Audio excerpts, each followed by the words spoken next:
مسجد کا فیصلہ ہمارے خلاف آیا تو کیا کسی مسلمان نے کورٹ میں جا کر کسی جج کے اوپر جوتا پھینکا؟ جوتا پھینکنے والے کے بارے میں ایک لفظ نہیں بولا جاتا، نہ میڈیا میں بولا جاتا ہے، کیونکہ وہ اعلیٰ ذات سے اس کا تعلق تھا۔ ملک کی تاریخ اٹھا کر پڑھ لو، جو لوگ آج مسلمانوں کو گالی دیتے ہیں اور وفاداری کا سرٹیفکیٹ ہم سے پوچھتے ہیں، اتنا سب ہم نے سہا اور کل بھی سہیں گے، مگر وطن سے نفرت کے مظاہرے نہیں کیے۔ اقتدار پر بیٹھ کر ظلم کرنے والوں سے ہم نے کہا کہ تم ظالم ہو، ہم تم سے نفرت کرتے۔ تم مسلمانوں کو اگر تم دبا رہے ہو تو تم بھارت کو کمزور کر رہے ہو۔ اور پھر آپ دیکھتے ہیں کہ اس لمبے ہمارے ملک کے سفر میں 62 دسمبر میں کشمیر میں رسول اللہ صلی اللہ علیہ وسلم کا منہ مبارک چوری ہو گیا۔ کیا آپ جانتے ہیں کہ 8 لاکھ مسلمانوں کو اس وقت ایسٹ پاکستان میں ڈھکیل دیا گیا؟ 8 لاکھ، یہ ڈیٹا ہے اس کا۔ فسادات کتنے ہوئے؟ نلی کا میسکر ہوا آسام میں، آپ نے دیکھا فساد ہوا ہاشم پورہ کا، ملیانہ کا، ہم اور آپ نے دیکھا گجرات میں، بلکہ 69 کا فساد تو 2002 سے بدترین تھا۔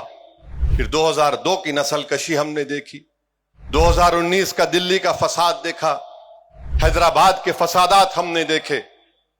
مگر ایک بات جو لوگ سمجھتے نہیں ہیں وہ یہ ہے کہ ان تمام فسادات کو ہم نے دیکھا، ہماری مسجد کو شہید کر دیا گیا، اور کورٹ کا جب فیصلہ آیا تو کورٹ نے کہا کسی نے شہید نہیں کیا۔ سپریم کورٹ کا فیصلہ آیا تو کہا کہ آستھا کی بنیاد پر مسجد آپ کو نہیں دی جا سکتی۔ ملک کی تاریخ اٹھا کر پڑھ لو، جو لوگ آج مسلمانوں کو گالی دیتے ہیں اور وفاداری کا سرٹیفکیٹ ہم سے پوچھتے ہیں، اتنا سب ہم نے سہا اور کل بھی سہیں گے، مگر وطن سے نفرت کے مظاہرے نہیں کیے۔ اقتدار پر بیٹھ کر ظلم کرنے والوں سے ہم نے کہا کہ تم ظالم ہو، ہم تم سے نفرت کرتے۔ تم مسلمانوں کو اگر تم دبا رہے ہو تو تم بھارت کو کمزور کر رہے ہو۔ اگر بھارت ایک دنیا کا امن گاہ بننا چاہتا ہے، ایک ڈیولپ کنٹری بننا چاہتا ہے، کیسے بنے گا جب آپ 19 کروڑ مسلمانوں کو اس طرح حقارت کی نظر سے دیکھیں گے، ان سے ناانصافی کریں گے؟ اور سمویدھان میں رائٹ ٹو ایکوالٹی جو ہے وہ سبسٹینٹیو ایکوالٹی ہے، آپ اس کو بھول جاتے ہیں۔ مسجد کا فیصلہ ہمارے خلاف آیا تو کیا کسی مسلمان نے کورٹ میں جا کر کسی جج کے اوپر جوتا پھینکا؟ جوتا پھینکنے والے کے بارے میں ایک لفظ نہیں بولا جاتا، نہ میڈیا میں بولا جاتا ہے، کیونکہ وہ اعلیٰ ذات سے اس کا تعلق تھا۔ ہماری وطن سے محبت ہے اور رہے گی۔ تم حکمران ہو تو تمہاری وجہ سے ڈر کر نہیں، بلکہ وطن کی محبت ہماری ہے اور رہے گی انشاءاللہ تعالی۔